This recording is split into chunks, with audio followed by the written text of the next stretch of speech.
Collision is one of the common phenomenon when it happens two bodies in contact. There are two types of collision, elastic and inelastic collision.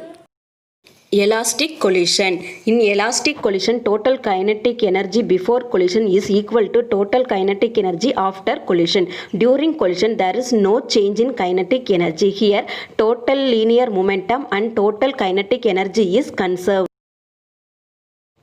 Inelastic collision, total kinetic energy before collision is not equal to total kinetic energy after collision. Here some loss of energy is there. That loss of energy may be in the form of light, heat and sound. Suppose we throw a ball, it reaches to the ground, it produces sound. The sound energy is here loss of energy. So total kinetic energy and linear momentum is not conserved in inelastic collision.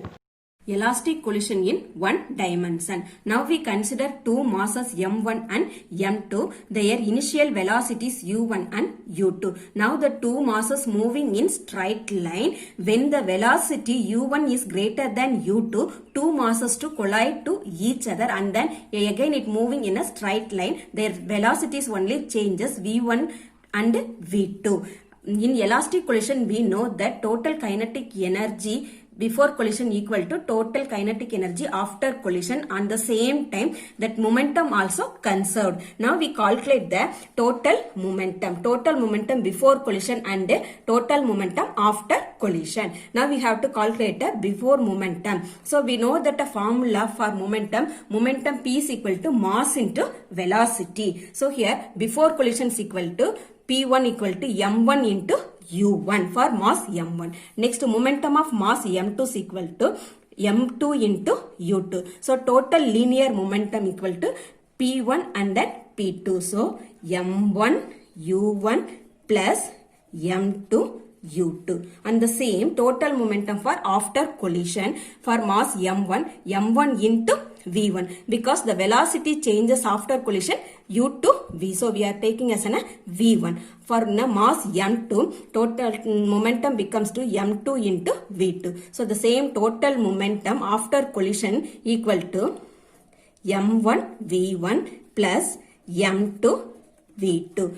Now we know that the law of conservation of energy, total momentum before collision equal to total momentum after collision. So now we have to, according to the law of conservation of energy, we are equating the two momentum, that is m1 u1 plus m2 u2 equal to m1 v1 plus m2 v2. Now we rearrange the terms, that is m1 and then v1 u1 and then v1 terms we can to rearrange. So m1 u1, next that m1 v1 come to this side, so minus m1 v1 equal to this u2 term goes to right side, so m2 v2 minus m2 u2. Now here m1 is a common, so we are taking a m1 is common, so m1 into u1 minus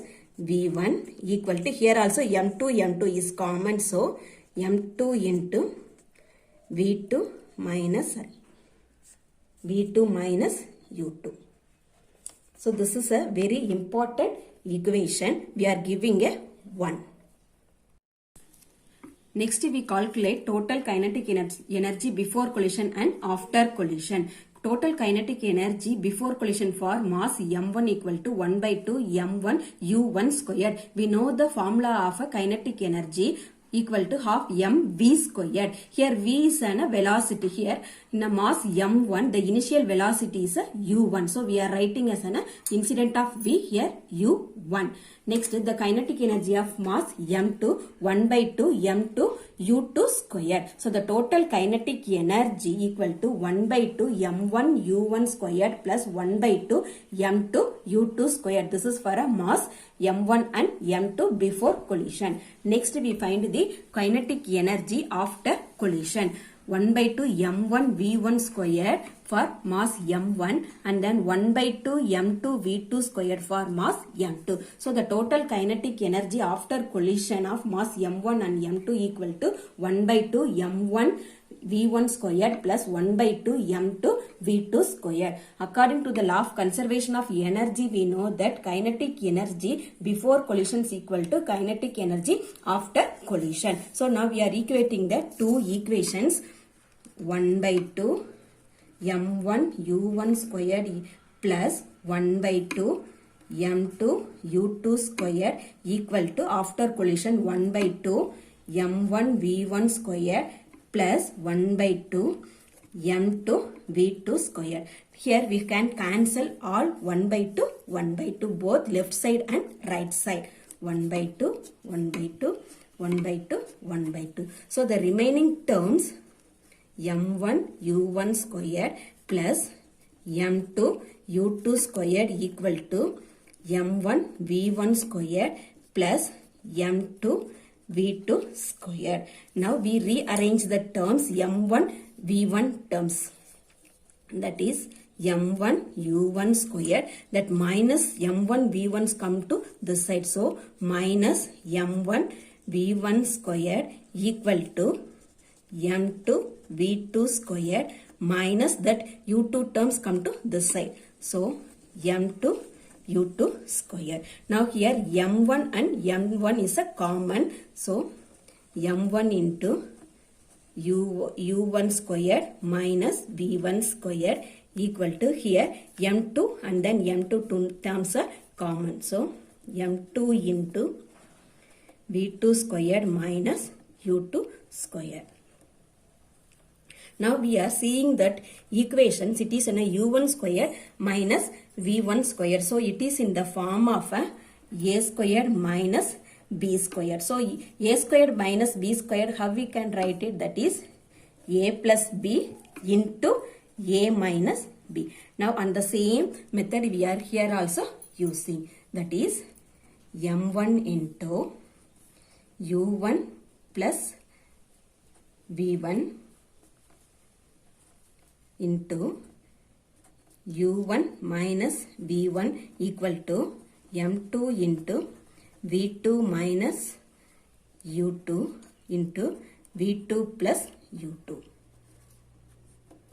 Now this is we have a equation number 2. Now we have to divide the equation 2 by the first equation. So first equation we know that m1 into u1 minus v1 is equal to m2 into v2 minus u2. So we have to divide it by first equation, that is m1 into u1 minus v1 divided by m2 into v2 minus u2. So now we can cancelling here m1 and m1, u1 minus v1 we can cancel. Here also m2 we can cancel, and then v2 minus u2, v2 minus u2. So the remaining terms is what? Here u1 plus v1 equal to v2 plus u2. Now we can rearrange the u terms and v terms.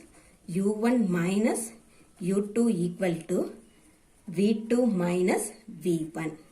So this is an equation number 3. So from that equation we know that the speed of two elastic bodies after the collision has the same magnitude as before but in opposite direction. Now we are seeing that equation, there is no mass term is present, so it is a mass independent. Now we rewrite this equation, that is v1 equal to v2 plus u2 minus u1. So this is an equation number 4. Next, suppose we need a v2 value. v2 is equal to u1 plus v1 minus u2. This is an equation number 5. So these two equations used for in finding the velocities of an object.